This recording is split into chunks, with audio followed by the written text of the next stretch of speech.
Somewhere in California, a noted professor of physics is about to enter a technical seminar sponsored by an electronics company.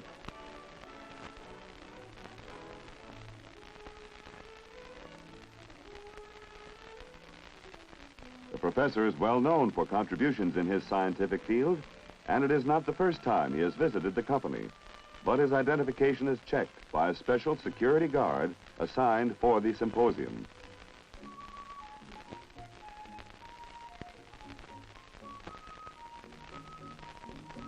In New York City, a newspaper writer receives word about his column on a new nuclear submarine. Although he received a prior clearance from the Department of Defense, in its present format, the article is refused for release.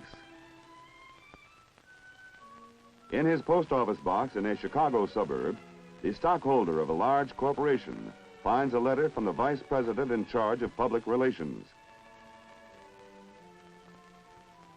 The letter is in response to a question he has raised,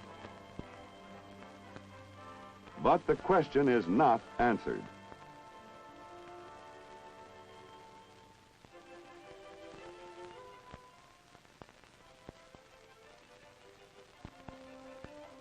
Three human reactions in the course of a day. Understandable reactions to the effects of the all-out effort by the United States against unauthorized disclosure of classified information, which can endanger our national security.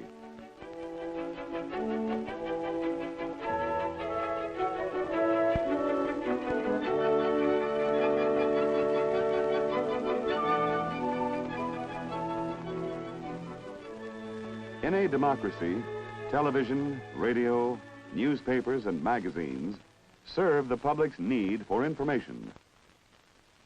Sources of the information are often the elected leaders themselves, who are aware the public must make the crucial decisions for the country. Disclosing all available information which does not compromise national security. They make use of the news media.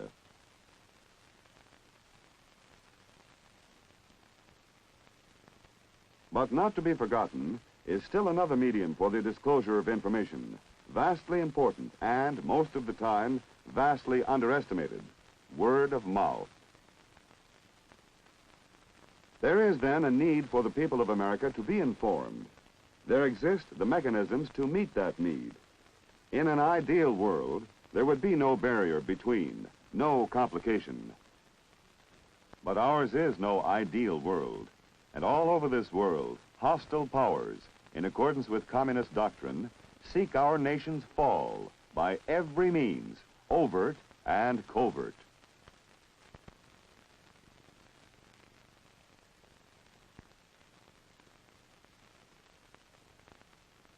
That is why certain information which requires protection in the interest of national security is classified.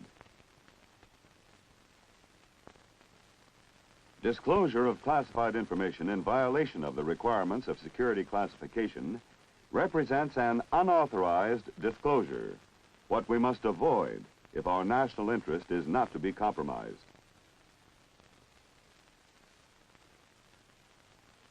In our open society, what constitutes an unauthorized disclosure of classified information? Release of classified information to persons who have no need to know.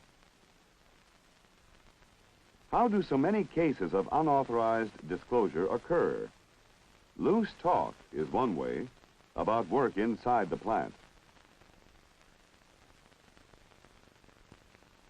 In a large plant, someone from another division comes over for some information.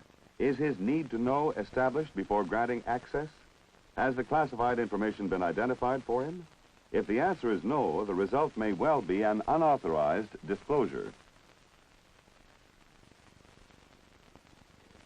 Failures in document control can lead to unauthorized disclosure.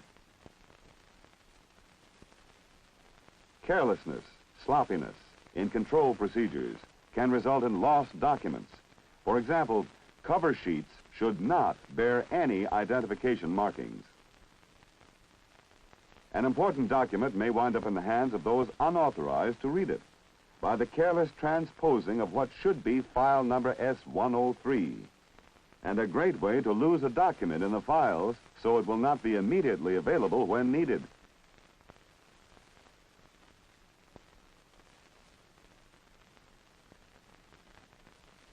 Another source of unauthorized disclosure, failure by a journalist to obtain security review clearances for public dissemination about a classified project.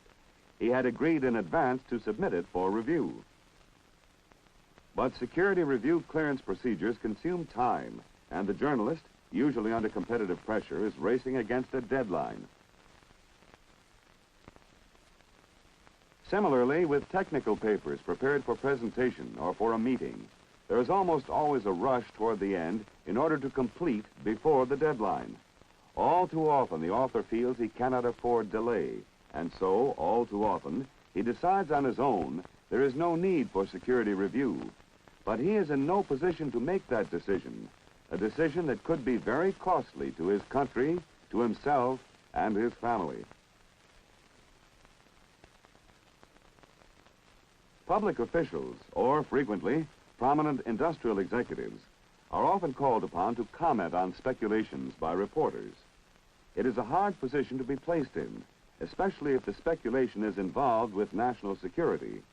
The prominent official is careful about furnishing a lead to an always alert hostile intelligence apparatus that will analyze every statement he makes. That is why, in press conferences, public officials are not as free-spoken as they would undoubtedly like to be. And that is why those with important responsibilities in our nation's defense structure are concerned with unauthorized disclosures that may be innocent but of advantage to a potential enemy. A key figure in the development of the nuclear-powered submarine, Admiral Hyman Rickover, once complained to a subcommittee of Congress that a toy manufacturer had produced a $2.98 model of the atomic submarine. If I were a Russian, Admiral Rickover said, I would be most grateful to the United States for its generosity in supplying such information for $2.98.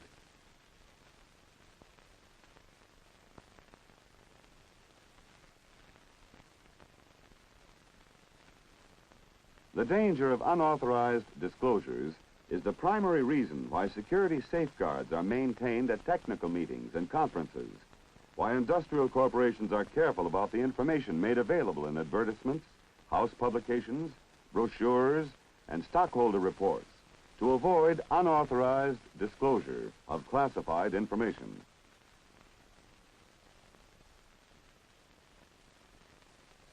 Unquestionably, to a newspaperman concerned with a hot story and a stockholder eager for information, these restraints are inconvenient and troublesome, especially because in most cases there can be no public announcement of the specific reason for the restraint.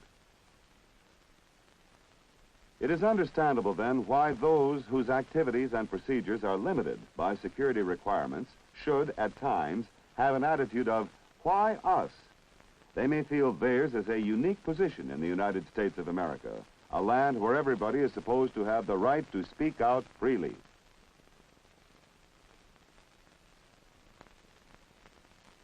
In other words, they feel there is something vaguely un-American about being required to keep a secret.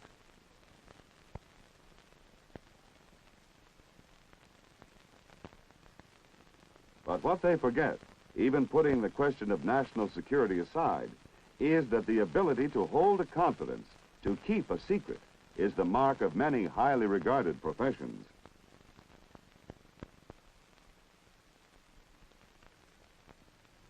A minister, for example, receives the confidence of his parishioners. What they tell him is revealed to no one. A doctor does not examine a patient and broadcast his findings to all within earshot. It is strictly a matter between him and his patient, no one else. If you went to a bank to negotiate a loan, you would hesitate if you thought for a moment the bank official would not keep your transaction private, a matter between you and him.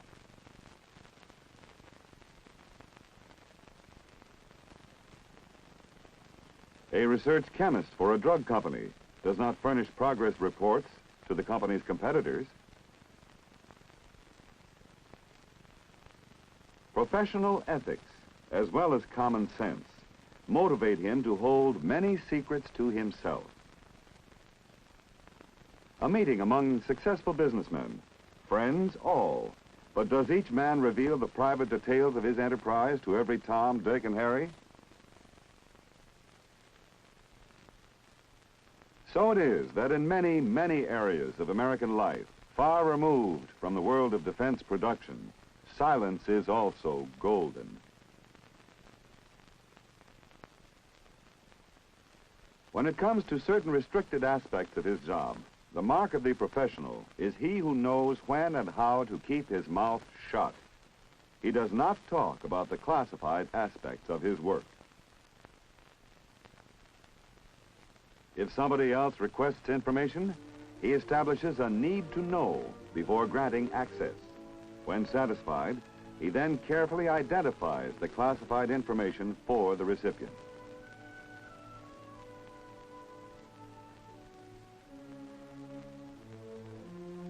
He obtains the appropriate security review clearances for public dissemination, for at all costs, he wants to avoid an unauthorized disclosure that could contribute to the undermining of our system by hostile foreign powers eager for the downfall of our way of life and those we hold dear. These foreign powers would cope with the problem differently. Rigid state control would be their answer. But in our society, self-discipline of each citizen is our answer. An answer a loyal citizen makes every time he has access to classified information, when he carefully avoids an unauthorized disclosure that could bring harm upon us all.